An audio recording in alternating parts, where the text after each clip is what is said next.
Hello everybody and welcome to Working Title Productions. My name is Ben, his name is Ed, and we're here to bring you another review. It's been a while since we did one of these, isn't it?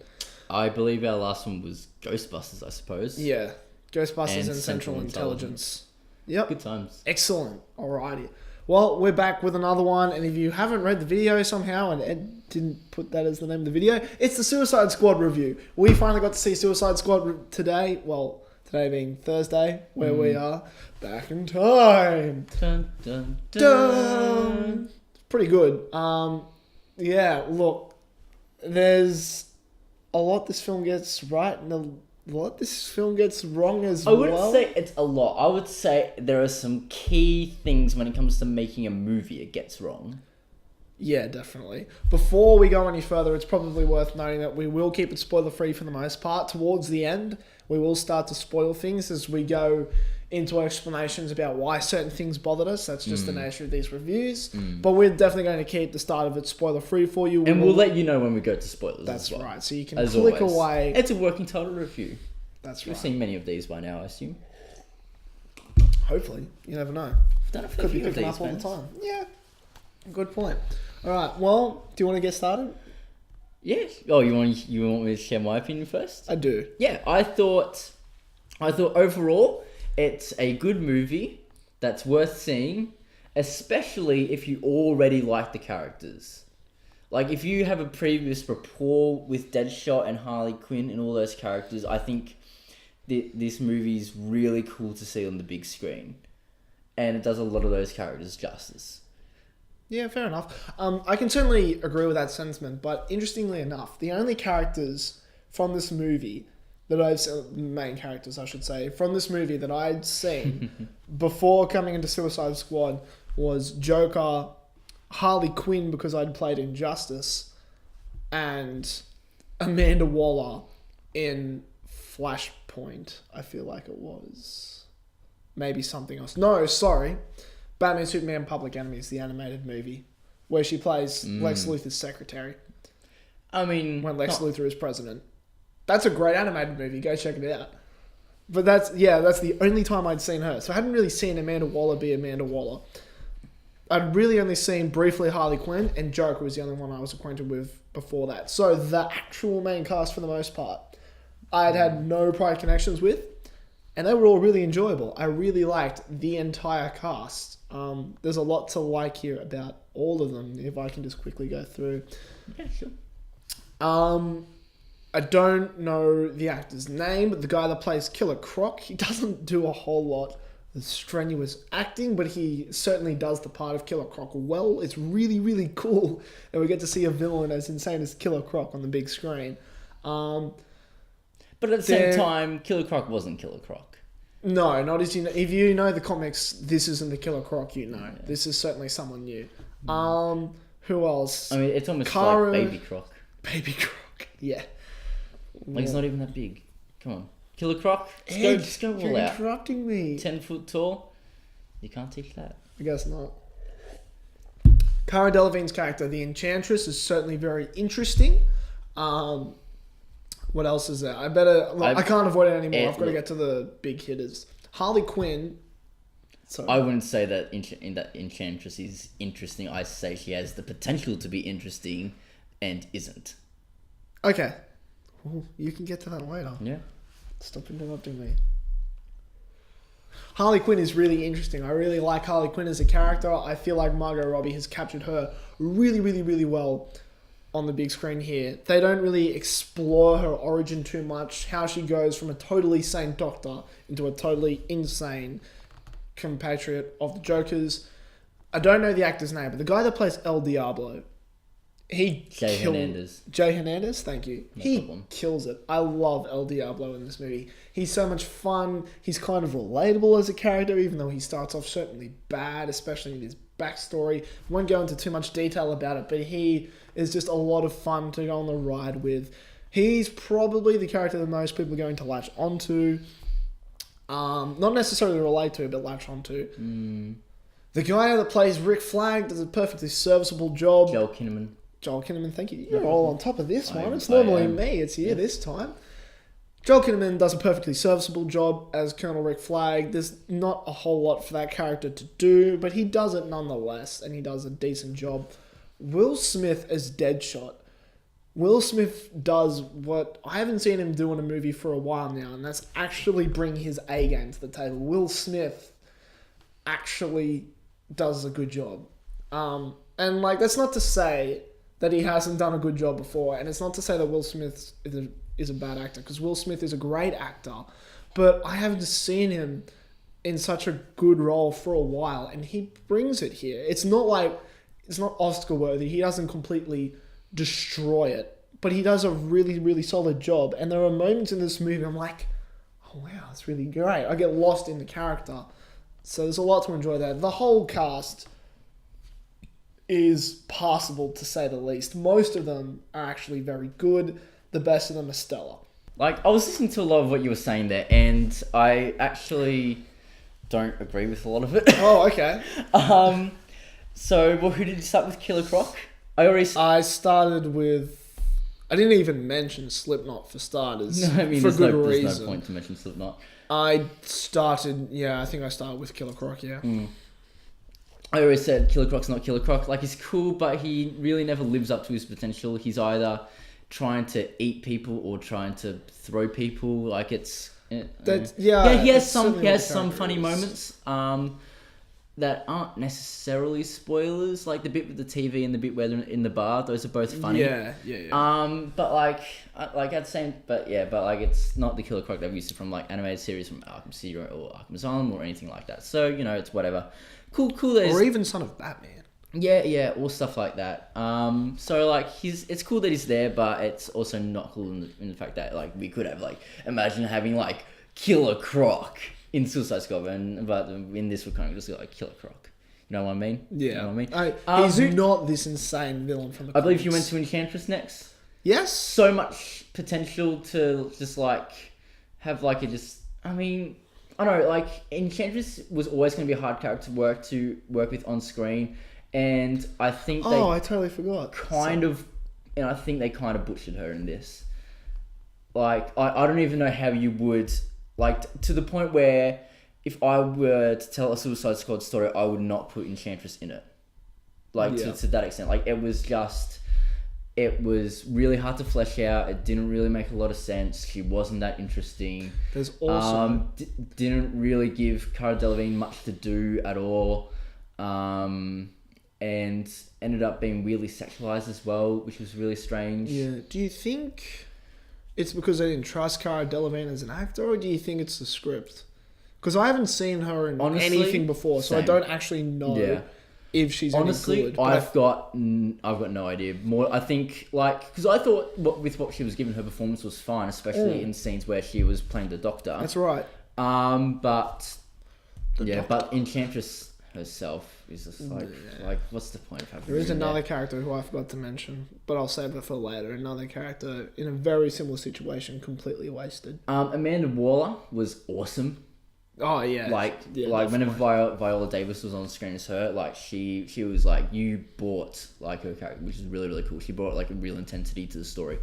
So that was cool. Deadshot, awesome. Like just so he's cool. Really like cool. Like we see that moment in the trailer where he stands up on the car and he's using his wrist mounted guns from the comics to take out just all the enemies and stuff. And it's awesome in the movie. It's just as cool as it looks in the trailer, if not cooler. Harley Quinn starts off a little weak. I feel like once again, like the problem with Harley is same sort of thing that we had with Enchantress. Like we're getting a lot of sexualization in parts. Yeah. But at the same time, some scenes we got really nuanced character development for Harley, and that was awesome. And yeah, she had some just like fantastic scenes. And it's hard to give character development to a character that's just so insane. Yeah, definitely. But I thought they did a good job in those particular scenes, and I really enjoyed the rapport that she and Will Smith playing Deadshot had. They were really cool definitely together, which is a throw from the comics because they are like close in the comics. Best chemistry in the movies between Harley Quinn and Deadshot. Yeah, for sure. Next goes to El Diablo and whoever he's with. Yeah. And it's Deadshot with Rick Flag. I'll echo everything you say about El Diablo. Best character in the movie by far. Yeah. Like, great character moments, great character development and stuff, cool backstory, just everything like that. Cool, visually cool powers. He was just great. He's pretty awesome. Katana. That is the one I was talking about when I said there was another character which we forgot to mention. No need for her to be in this. She did nothing at all. She had like 2 lines. Yeah. It was. Like, she was so boring Katana. and wasted and useless. I didn't mention her before because I forgot. She was the one I forgot to mention. Yeah. And that's because she's barely in the movie. Like, she is so forgettable. And it's a shame because Katana is this reasonably cool We've got to talk about Captain Boomerang as well. Well, I forgot him for a totally different reason. Who was? He's so really cool. awesome. He was really cool. Yeah. He had some great moments. Jai Courtney finally in a role where he's not bland and boring. He's not your cookie cut action star like he is in Terminator Genesis or Die Hard 5. Wow, he was in Die Hard and Terminator. And he's pretty awful in both of those movies. Maybe not his fault, but nonetheless awful. Here, he's really, really interesting. He just plays... It's not an Australian caricature. He's just an Australian that happens to be this drunk, insane arsehole. He's an absolute bogan. He's like, oh, look at these sharp boomerangs I've got. It was great. It's a lot of... He's a fun character. He's just like, why are you here? Why are you so insane? This is hilarious. Not the best live action interpretation of Captain Boomerang I've seen. That honour belongs to Arrow because their Captain Boomerang was fantastic. And like but you can't do the same thing twice. Which but at the same time, this guy just really threw boomerangs. He didn't have like trick boomerangs, and he didn't do anything. He did. A piss at that point. No, I saw the start of that part. Oh, when he's throwing the camera boomerang? Yeah, the camera boomerang. That was cool. But like, he didn't have like explosive ones or anything like I don't know. I've just put some more creativity into some things to do. But other than that, he was cool. It's probably worth noting there is one character who we haven't mentioned, which you probably thought we would mention in the main character list. And no, we did not forget this character. He's just not a main character. And that's the Joker. Without giving too much away, the Joker is not a main character in this movie. He's in it more than Katana is. But he's like this wild card that exists in the movie. Yeah. I've totally copied that. Somebody else already said that. I don't know. It was weird. Like, he had some impact on the plot at points. No, he didn't. I mean, he tries... we'll discuss it later. He nearly does. We'll discuss it later. Without giving too much away, he exists within the movie to exist. Yeah, he could have quite comfortably not been in the movie, and the movie would have been fine. Could have saved him for like the 2019 Batman movie that's coming out. I thought Jared Leto was fine as the Joker. Not fantastic. It's not the blowout performances given by Jack Nicholson or Heath Ledger. Yeah, it's almost a combination of the two, because you get the gangster side of Jack Nicholson, but also the psycho side of Heath Ledger. But it never quite nails either of them. Yeah, exactly. I thought he had his moments. Yeah. He didn't look... Like, that first promo image that was released, that god-awful promo image, it's not anywhere near that. It is so much better than that. Yeah. But at the same time, there have been so many stellar interpretations of the Joker that it's just kind of hard to say that this one was great. The Mark Hamill in the animated versions, John DiMaggio's done a great Joker as well. Plus, whoever plays him in the original TV series in the 1960s movie. Oh, in Cesar Romero. Cesar Romero, thank you. No problem. I thought you meant like the Paul Dini animated show. Yeah, like, as cheesy as it is, and it's certainly not a nuanced performance by Cesar Romero, but it is really iconic nonetheless, and this Joker doesn't quite live up to the stature, I suppose. But I'm still keen to see more. Like, I'm sure, given the right Joker story and all that sort of thing, he can be a really good Joker. Wasn't quite... Yeah, it's not necessarily Jared Leto's fault, but the story does not give you much of the Joker. Yeah. Let's get down to the basics. Action is really cool. Yeah, you'll find it kind of copies the superhero formula of the generic army that you have to fight. Yeah. You've seen it in the Avengers. You've seen it in the second Avengers movie when there's an army of robots. This is a different kind of mindless army, but it's a mindless army nonetheless. And it's like, wipe out the big bad guy, you'll wipe out the whole army. We won't tell you who the big bad guy is, but they exist. It's another movie with a beam that shoots up into the sky to destroy the world. It's not identical to all the other movies that have the beam that shoots up into the sky to destroy the world, but it's still a beam that shoots up into the sky to destroy the world. We've seen it before. In fact, we've seen it in one of the other 2 DC Universe films that have come out previously. It happens in Man of Steel. General Zod has his world engine that shoots all beam down. Yeah, so that's a little disappointing. This film does a little bit of a more interesting twist in that. I wouldn't even say that. I think it was very boring and... Yeah. No, the premise is boring. They make it work for the most part. The action is serviceable, it's fun, it's interesting. When they're fighting this generic army, it's still really, really cool. But you've seen it before, it's more there just to exercise the main character's powers. They're antagonists, but they're main... Continuing problem with DC movies, I thought some of the art direction was pretty poor. Like, apart from Enchantress. Better than Batman v Superman. Yeah. Certainly not great. Yeah, like, Enchantress's powers were really cool, I thought, visually, but especially the final battle scene with the big bads, the way they chose to shoot that was just pathetic. Generic? Almost. Not generic, but, like, why would you choose to have the place where they're fighting just completely surrounded by ash? It made it so... you were basically just watching silhouettes fight. For the most part. I was kind of like, why would you just waste what was a really cool scene by shooting it like that? Yeah. I was kind of like, come on, guys, come on. And there was no story reason for it to be surrounded by ash either. Yeah. I was like, it was annoying. Look, actually, other than that, I'd say the art direction isn't bad. And this is definitely the most comic booky movie to have come out of DC in recent years. If ever. I don't know about ever, but yeah. Oh, maybe in the 21st century. Certainly compared to Man of Steel and Batman v Superman, which are Superman very grounded and very serious. Batman v Superman even tries to be an arts film at times. Suicide Squad, by comparison, is much more light-hearted. It knows what it is, or at least what it needs to be. But when it has serious moments, it kills them. Yeah, it has serious moments. It doesn't sacrifice the serious moments, but they come as a result of story and characters you understand, not as a result of making everything really, really, really, really dark and just a really complicated storyline. Yeah. As I said, the storyline isn't the most simple one ever, but it's livable, it's doable with. That's a point I don't agree on. I thought the story was pathetic and was the complete wrong choice and was convoluted and just ridiculous and it made no sense. And why do you have the Suicide Squad dealing with a problem like this? It was... Do you want to cut the spoiler point here and get into it? No, because the last thing I will say is that the pacing is also not great.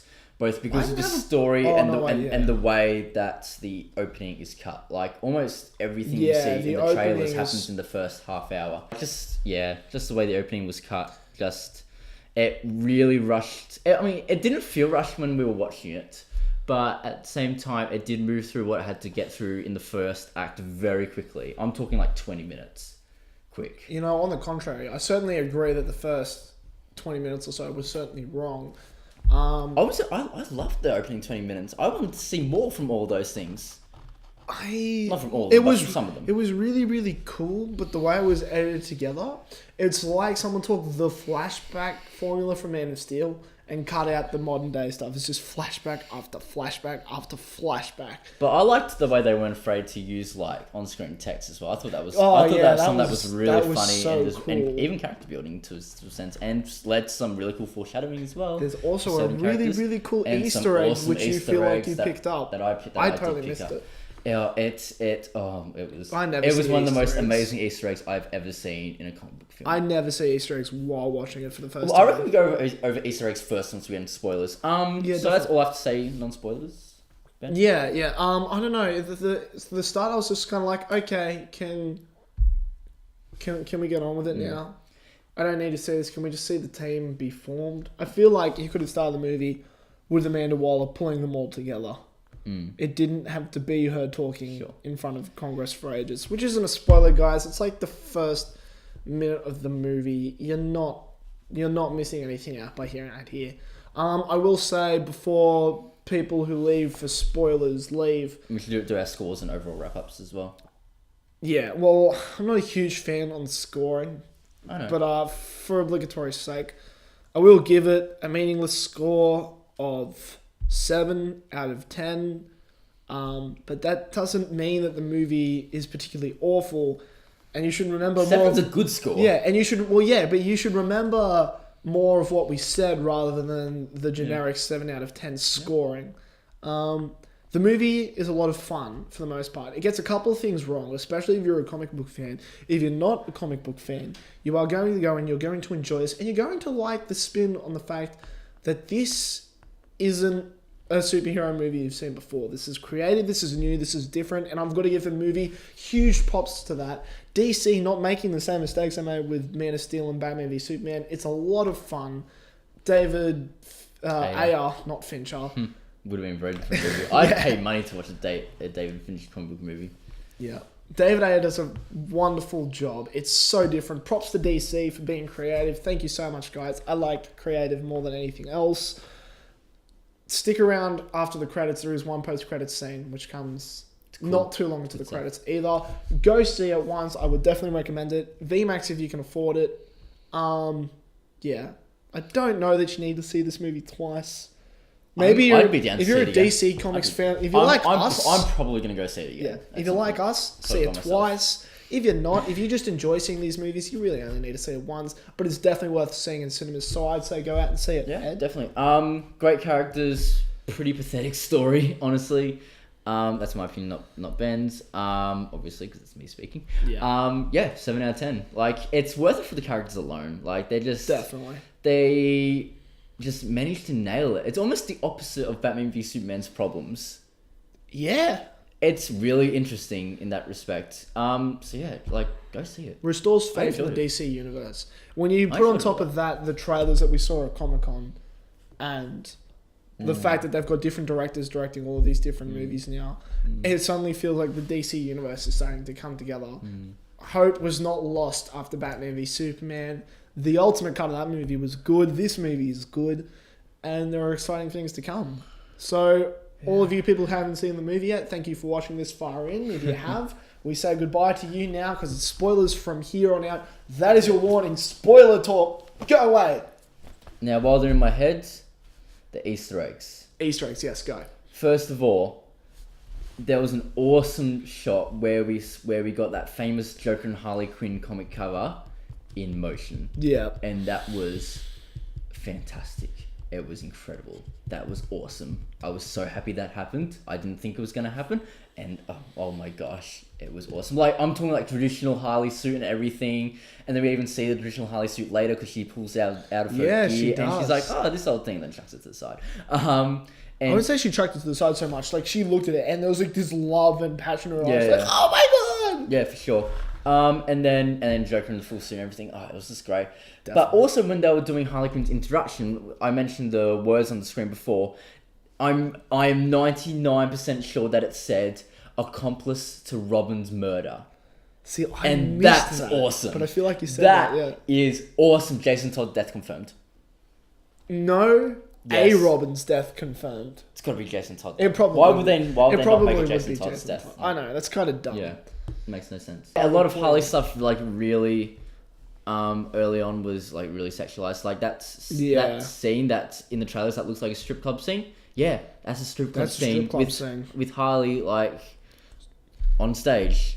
Not stripping. Not stripping. She's but not. Like Other like people dancing. are. So like. Yeah. Like, what are you doing to me? This Come on, it's Harley Quinn. The film certainly doesn't do anything to progress female roles within film.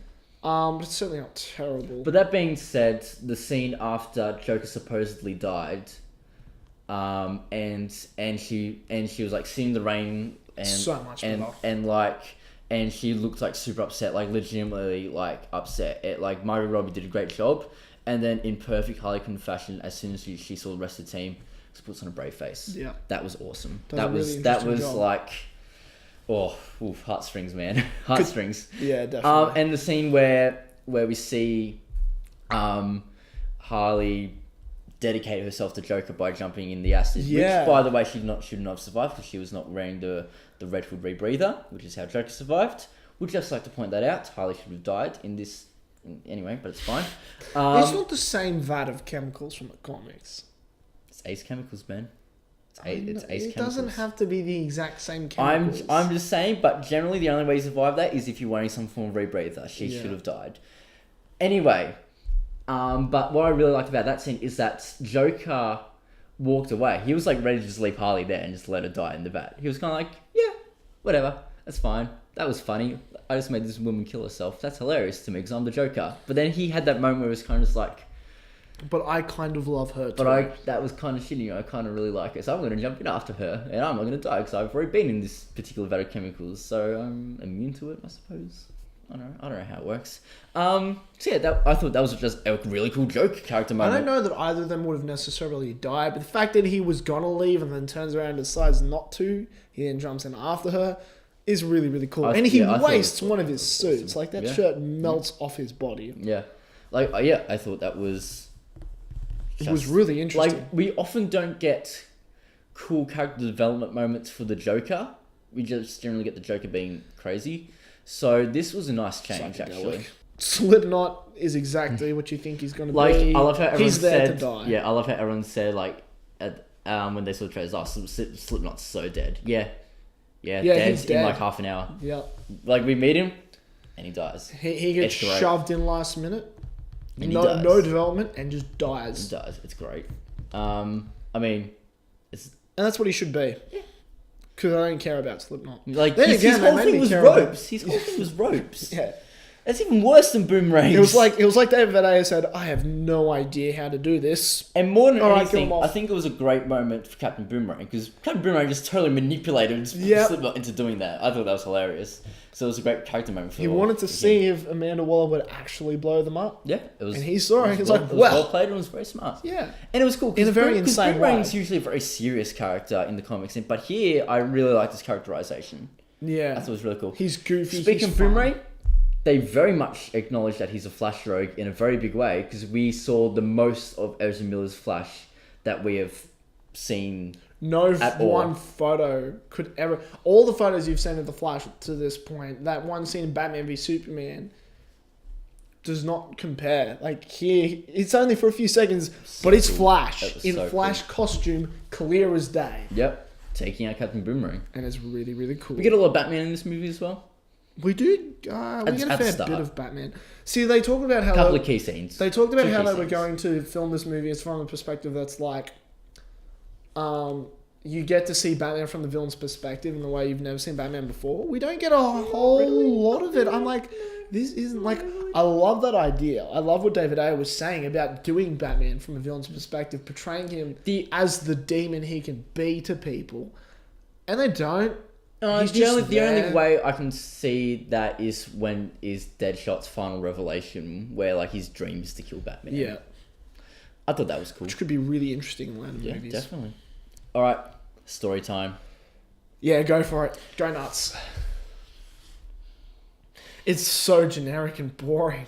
Why was the story for this movie so big? I feel like comic book movies are too afraid to do small stories like Ant-Man.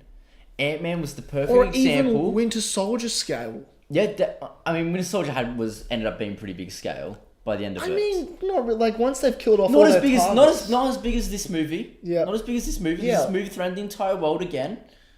As in a lot of other. But comic like book the movies. example is that once in the Winter Soldier all of the targets have been eliminated from around the world, the rest of the world gets to survive, which Yeah. is a large majority. Yeah, of it. for sure. But like Suicide Squad is the perfect group to just tell a small, compact, character-driven Unique story story. with, and they just didn't. Instead, they turned Enchantress into a villain. Introduced someone that we're calling the Enchanter because she referred to him as his brother. Okay, Brother, not his sure, brother, but yeah. whatever. And it was just completely ridiculous. Like, you don't understand anything about... boring. Yeah, you don't understand anything about their powers. Nothing is explained. They just say, oh, they don't like humans, so they're going to make a machine that can destroy We don't other worship machines. them anymore, It so they're just going to makes teach us no a lesson. sense at all. It was so frustrating, and And Why wasn't the Joker the villain? I know, right? Why aren't they hunting the Joker? In fact, I know exactly how I would do this movie, but it needs an entire different video, and I'm gonna make that video in the style of why Batman v Superman sucked. I'm gonna make one of those, but for Suicide Squad. What you would have done for Suicide Squad. But how I would have done it, not why it sucked. Is it like it's like a race between the Suicide Squad and Batman to try and catch the Joker? Not quite. I would actually take Batman out of it because of the events of Batman v Superman. That's how I would do it. Yeah. See, I'm working it into the world. Definitely. Which Suicide Squad did a good job of. But oh my gosh, like, it was so frustrating. Suicide Squad like, does more through references. Like, hey, what if the next Superman? Like, Enchantress just shows up at this train station and she's like, this is going to be my base now, and I'm going to make this weird throne thing, and I'm going to put lights in the sky, and I'm going to do these weird wibbly wobbly things all the time, even while I'm monologuing to the heroes. Oh, la la la la. And I'm wearing a very skimpy costume because for some reason it's you know what? it's We an could have said RPG. most of this in the spoiler-free part, but who cares? It was just ridiculous. And like, once again, more female sexualization. Like, you would think Needless someone so sexualization. powerful would just be able to turn humans into her mindless brutes just by looking at them. But no, she has to kiss them. Oh, Very that's on the so nose. clever. Oh my gosh. It was so frustrating just because it just, the story had no weight behind it. You didn't care at all. Like, You care about the characters. yes, the But characters the were story fantastic, but makes it was zero sense. And considering how powerful they made Enchantress out to be, there was no way they should have been able to defeat her as easily as they did. She lets them It was throw a lot of ridiculous. hits. It was just ridiculous. The only one who had any right to put up any fight against her was El Diablo. Which he did. He takes Sort out the of. Enchanter. But she has Kind a of. lot of chances to kill the rest of them and doesn't. It's so frustrating. I like the way that eventually she just said enough and she just pulls all of their weapons away and like gives them the ultimatum. But then she's stupid enough to get Harley Quinn get up close and stab her. And I've heard a lot of people talking about how there's a character who makes a sudden change of heart that makes no sense. And I feel like they were referring to Harley Quinn deciding that it wasn't worth getting the Joker back. But it makes sense because the witches lied to them so many times that she could easily have lied to Harley Quinn about bringing back the Joker for her. And so Harley Quinn's going to hedge her bets. No matter how much she loves the Joker, she's going to hedge her bets and kill him. So that was okay. But the fact that she let Harley Quinn get close enough to pick up Katana's sword again and then just kill her, it's just like, oh, okay. Also, explosions are surprisingly effective here. An explosion stops a light beam going up into the sky. An explosion kills that guy. Even when El Diablo couldn't, at his most powerful. A sword kills Enchantress. And somehow the Doctor inside survives. So there's definitely... Nothing was explained. There's definitely Nothing things was here that explained. make zero sense. The story is needlessly complicated and incredibly You generic. thought Batman v Superman was bad. Oh, damn. You are in for a treat with this because it's so much worse. The plot is... The plot is so much worse. The story, because remember, plot is plot. It's words on a page. Story is characters. It's about learning lessons. The characters here grow, and they're interesting in the way that they interact with each other. And that's the biggest component of this movie, and that's why we scored it so highly. But the actual plot is so generic and complicated Enchantress and boring. literally puts her plot into motion about 30 minutes way through this film. This is a 2.5 hour film. Yeah, so for 2 hours... And the final act starts half an hour in. You can still argue that various other plot points, like Ben argues, that it constitute the second act. I was going to say that if you didn't bring it up. But, because they have to rescue Amanda Waller, which you can argue is the second act, but at the same time, Enchantress's plan is still happening in its final form, not even in its early stages, its final form. And you know that 30 they're going minutes to have into to... the film. You know they're going to have to deal with it at some point because they're there. It's just predictable. They're there, so eventually some revelation is going to come up that forces them to deal with it. And it's the most weightless one of all, in that Rick Flag tells them to go save Amanda Waller. Oh no, sorry, no, it's... yeah. Half of it is that you go save Amanda Waller, otherwise I kill you all, which is boring and weightless. The other half, he levels up to them, he's like, okay, I still love the woman I still love the woman that's being possessed by the Enchantress. please help me save her. And at first, none of them are going to do it. But then cards, and then Will Smith is like, oh, maybe that's what everyone was talking about, the sudden change of heart. But I feel like that works. Will Smith is like, hang on, these letters from my daughter, and he remembers that his daughter wants him to do some good with his life. She doesn't need him to be a good guy, but she wants him to do some good. And he's like, I want my daughter to remember me as someone who wasn't a complete shit. And so then he hops in and does it. Him and Rick Flag are going. Harley Quinn in classic Harley Quinn fashion. I've got nothing better to do. Yeah. Let's go. Yeah, perfect. But then the rest, characterization for I can Harley. see why El Diablo would go. Because El Diablo would He's want looking to for redeem. redemption. Yeah, Yeah, he he's wants to looking for redeem redemption. himself. But then Killer Croc and Captain Boomerang. Yeah, I feel like that. I can see why Katana would go, but Katana's still useless. Yeah. Apart from a sword being used at the end. I feel like I've said everything I want to say now. We already scored the movies. There's still so much more that we could talk about. Like, we could talk about Joker's role in the movie. We could talk about just all the more smaller scenes, like in the bar and the farm scene with Deadshot. The bar scene is The great. bar scene is probably the best scene in the movie in terms of characterization, because it's where we find out Rick about Flag, El Diablo, Rick Flag about and Rick Flag Deadshot stuff. talking about how this is going to go down like the Bible. People are going to remember what we did. That scene between the two of them, I was like, yeah, I buy this. I buy that these two are going to put aside their differences and do this together.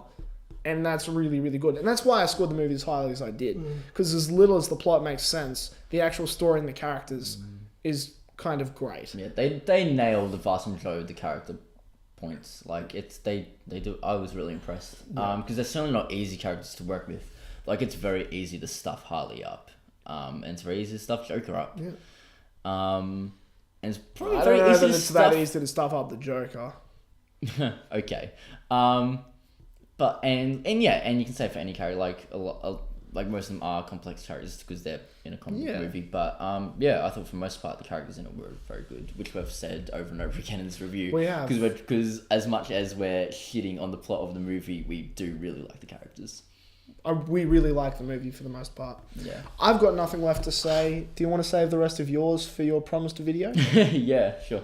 Alrighty. Yeah. Well, then we will leave that here for today. If you have made it this far, thank you so much for watching and being patient with us while we got all of that out of our heads. We enjoyed the film a lot. We hope you did as well. Comment down below. Let us know what you thought. You can also tweet at us if you want to have a conversation about it or anything else. You can find Edward at Edward Nowak now, I believe. Edward _ Nowak? No.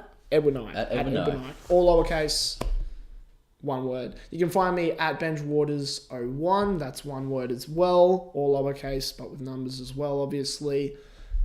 We do not have the special subscribe page yet. If we get to 100 subscribers, we will have a special link. But for now, you can just search us on the search bar on YouTube, and you will find the channel. You should already on our channel. I'm getting there. You should already be there. Subscribe to the video. Subscribe to the channel if you like what you've seen here. You put me off. You can also find us on Facebook. Facebook.com/working title YouTube. Check us out there as well. This has been a fairly lengthy review despite my intentions, but it all needed to be said. Thank you so much for making it this far into the video. Until next time, have a good one, guys.